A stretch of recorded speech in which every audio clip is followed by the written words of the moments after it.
Yeah, beat your addiction, live free. Ralf Friedrichs is who you see.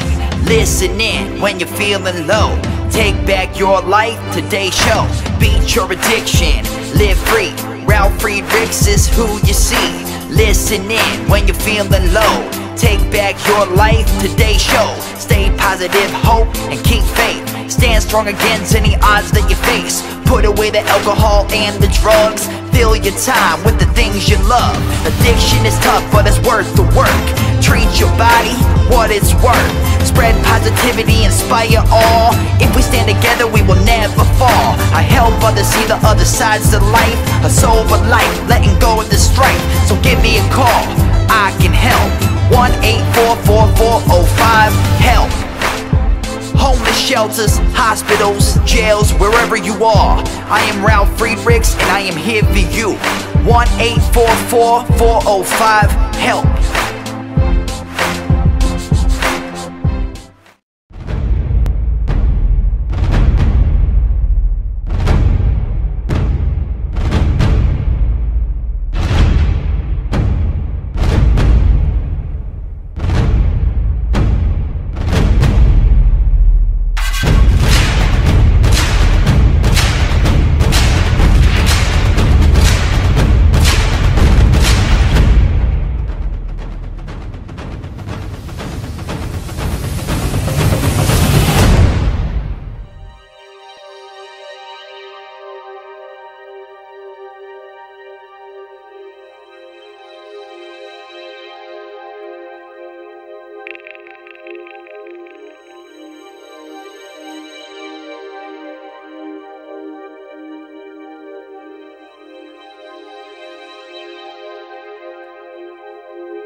Yeah, change your future, it starts today. Live life to the fullest, never skip a day. Create hope, spread positivity. Beat your addictions and negativity. Ralf Friedrichs is here for you. Call today so we can help you. 1-844-405-HELP. 1-844-405-HELP. 1-844-405-HELP. We are here for you. Call us today.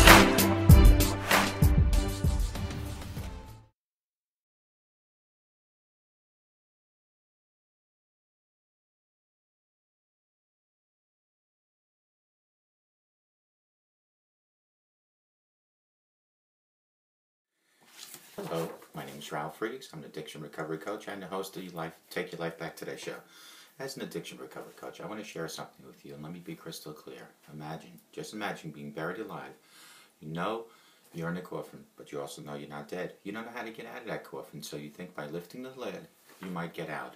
But the enormous weight upon the lid prevents you from doing that. You think you're just going to die. You think maybe if I bang on the lid, I'll unsettle the dirt and maybe somebody will notice and start digging their way down to help me. This is what it's like to find yourself at the lowest point of addiction. You know you need help. You know you can't do it on your own, but you don't know where to turn. You just think you're going to die. In reality, people don't think about death when they're habitually abusing drugs and alcohol. In order to feed an addiction, you have to be great at repressing the fear of death. I often ask you, my audience, did it ever cross your mind that maybe, just maybe, while you are abusing drugs and alcohol, you might take what God has given you, which is called life, away from you? And not just from you, but selfishly, you take it away from people that love you most and care for you most. Your children, your grandchildren, your mother, your father, your husband, your wife. With this, I want to leave one last thought with you. Please don't be the person that I'm talking about that went to their coffin, to their death, without seeking help first. Instead, be the person that seeks help by reaching out to people like myself at 844-405-HELP, or to people like the person I'm going to talk about now. His name is Larry Geis from the Geis Academy at 516-458-2741, or you can Google him at www.odysseyconsultant.org. Larry Geis and I always tell people like you, it doesn't matter where you came from, it doesn't matter where you've been. What matters most is that you're seeking help before it's too late. Reach out to either Larry or I. Again, you can reach me at 844-405-HELP. Larry, you can reach at 516-458-2741. Both Larry and I are standing by to help you. Larry has over 30 years experience. He can take you from your depression to happier times, low self-esteem to better self-esteem, from addiction to recovery, hand in hand, 24 hours at a time. Larry Geis, 516-458-2741, or myself at 844-405-HELP. Here I am in my next village, still in the state of Alaska, trying to do these videos as I go along. As you can see, this is my luxurious bedroom. I'm staying at the city office in one of the native villages, actually on the outskirt of the land. We're actually on this little island.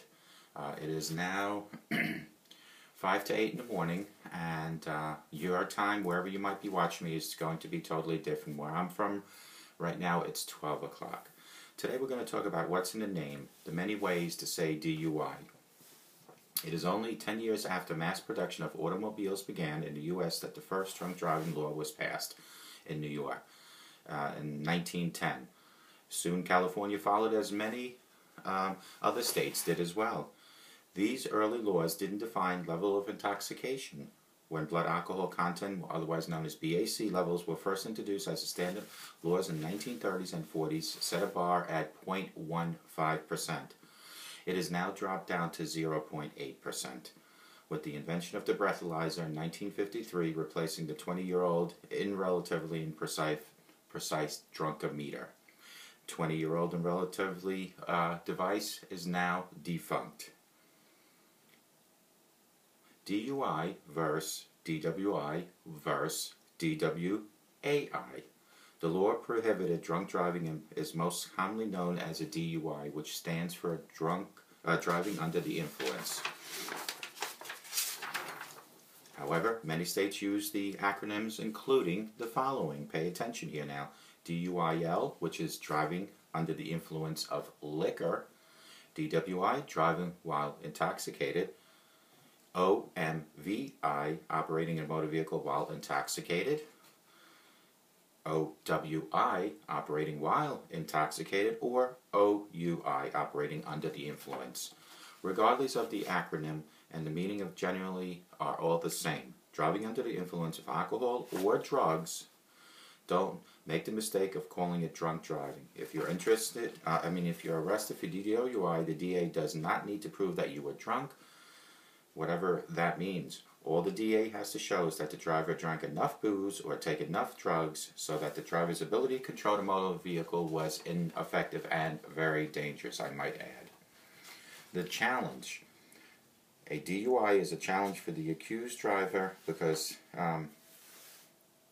it usually includes two separate crimes, either one of which can be used to convict the driver, the standard DUI and the DUI per se.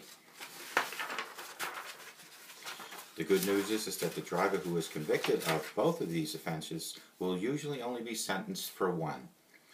DUI elements. In a standard DUI, the crime is accused of driving under the influence of alcohol to the extent that it impairs physical and mental facilities, or I should say faculties. In most states, a DUI offense consists of two separate elements. The first one is the operation requirement. Operating a vehicle, that is driving or operating, sometimes even sitting or sleeping behind the wheel, will suffice. A motor vehicle, typically a car, but not a motor vehicle, can also be a truck, can also be a motorcycle, can be a golf cart, even a bicycle in some states, a tractor, a horse, possibly even a skateboard. As for the operation requirement, a police officer or a witness who saw you driving usually satisfies that argument.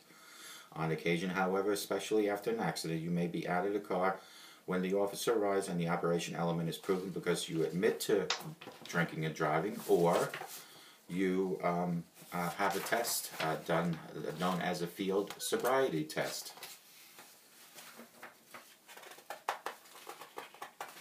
Next is, if I can get this page turned, in some states you could be charged with a DUI even if you found in the car with the engine turned off and the keys in your pocket. However, in other states where DUI strictly requires you to be in the control of the car while it's moving, you most likely would not be charged with a DUI. In some, but not all states, you must have been operating a vehicle on a public roadway. In other states, it makes no difference where you were operating the vehicle, when it was on your own property even. And the vehicle need not to be a car. For instance, it is possibly charged for a DUI while operating a golf cart on a private golf course. Number 2, under the influence. Under the influence, that is, while under the influence of intoxicated beverages or drugs, or a blood alcohol level that exceeds the legal limit, 0.8 as we discussed prior in all states, or 0.0 for those under 21 years of age in many states. As for the under the influence requirement, the states differ on how this element is defined. These pages are kind of sticking together here because of the climate we're in. For example, California, the prosecution must prove that you were impaired to a degree that you couldn't drive with the same caution or care as a sober person under all those circumstances. However, in Colorado, the prosecutor needs to prove only that you were impaired at the slightest degree, and other states frequently use the impaired as a appreciable degree, standard or some subtle variation of that. The fact is, you don't really know the exact meaning of these words in your state laws unless you read the instructions that the judge will give you and give the jury beforehand. Fortunately, these jury instructions likely are available in your local law library, so you can study them prior to going to court. DUI per se. In a DUI per se, the driver is accused of driving while he or she has blood alcohol content of 0.08 or greater, even though the alcohol has no effect on him or her. In other words, if the printout from a properly administered breath or blood test demonstrate that your BAC is over 0.8, you can and most likely will be convicted of a DUI. All states prohibit the operation of a vehicle on a public road if you have a blood or contact more than .08. The offense occurs regardless of whether the alcohol had or could have had any effect of your driving abilities. Just driving with particular blood condition can result in the same repercussion as described for driving under the influence. Not only is this a standalone offense, but having the amount of alcohol in your blood can be used to convince a jury that you were also under the influence. As a general rule, I might add, most people charged with DUI plead guilty if a breath or blood test show of 11 or higher, but are more inclined to fight if the amount is 10 or below. In fact, some states you get boost if your blood alcohol count was less than a particular amount, typically 0.5. Under the laws, presume you're not to be under the influence, so most attorneys usually like to fight that. So the definitions we want to just go over with real quick one more times, and there are quite a few, so pay attention to which, if in fact that you have a court appearance to which you were charged with. But a DUIL stands for driving under the influence of liquor. A DWI stands for for driving while intoxicated. A OMVI, operating motor vehicle while intoxicated. And then you have OWI, operating while intoxicated, or OUI, operating under the influence. Regardless of whatever the acronym, the meaning is generally the same, which means that it's unsafe for you to operate a car, a bicycle, some states skateboard, golf cart, even a horse in some states. It is illegal to operate that, and it is also a safety issue. Remember, the guidelines is .08. Back in 1913, it was .15, drastically reduced. Field sobriety tests usually could tell you your result immediately. If you are scoring higher than a .11, it is in your best interest, and of course consult with your attorney, to probably plead guilty, and hopefully it is your first offense. Now, however, let's discuss first offense compared to possibly third offense. In the state of New York, if you've had 3 WIs, you're looking at quite an amount of years in prison for that. Folks, the easiest way to avoid DWI, there are a couple of ways, but the most easiest way would be not to drink and drive or drug and drive. Now, we can even backtrack a little further and say the best thing to do is not to drink or do drugs in the first place. However, I do accept the fact that this is not a perfect world. I am not here to tell you that you should not drink. I've said this many times before, that even in the Bible, God consumed, or I should say Jesus consumed wine. The problem with alcoholism is that when people don't know when to say no. Sociable drinking is okay in my book. It is never okay to do drugs in my book, nor should it be in your book. But to have a sociable drink, 1 or 2 drinks, remember what I've said previously in previous shows. For a man, 2 to 3 drinks is maximum. For a woman, 1 to 2. Now, if you exceed that on a daily basis, you might want to look into finding out what the situation is, and more than likely the situation is pretty simple. It is called alcoholism. It is called drug addiction, and at that time you might want to take a self-inventory and figure out what you need to do to straighten this out. You don't want it to get to a point where it's too late. Remember, drinking and driving not only hurts you, but you hurt innocent people. So many times do we read in a newspaper or hear in the news of somebody killing another person due to their irresponsibility of drunk driving. If you're going to drink, if you are an alcoholic, do it in the safety of your own home. I prefer you don't do it at all, but it is what it is. My job here today is to let you know the definitions and the different types and the percentages of DUI. I hope to God that this segment was informative for you. I hope and I pray that you all have a great day, but I hope and pray each and every show and each and every day that you all have a sober rest of your life. I will try to do another show during this trip. We have another 7 days to go. I've done 3 shows, which is more than I thought I would be able to do. I'm very fortunate enough to have internet service in this village to upload this onto YouTube and get it out to all you folks. Hope to God you all have a great day. God bless you.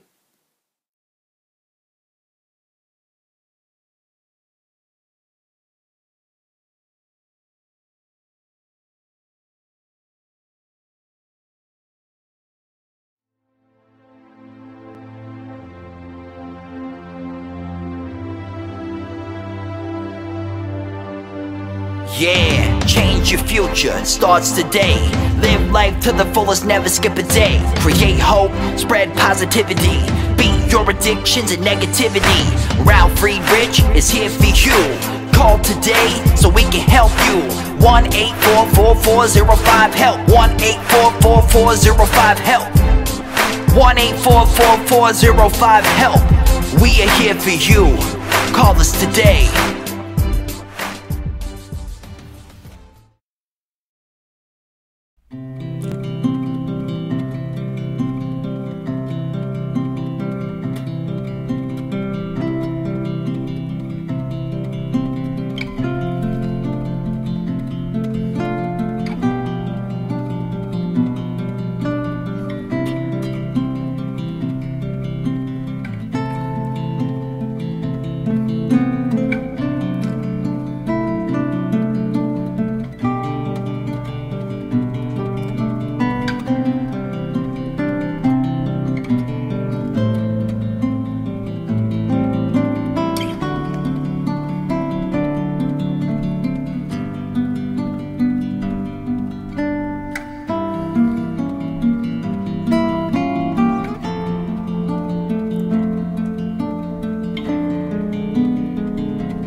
The show is over, but your life starts today. Taking back your life's the only way. Keep faith, stay positive, push through. Take back your life, it starts with you. Alcohol and drugs can't control your life. Let go of the negative and the strife. Ralf Friedrichs is the man guiding your way. The show is over, but your life starts today. Call Ralf Friedrichs at 1-844-405-HELP. That's 1-844-405-HELP. We hope you love the show today and tune in next time. Take back your life today show with Ralf Friedrichs. Yeah.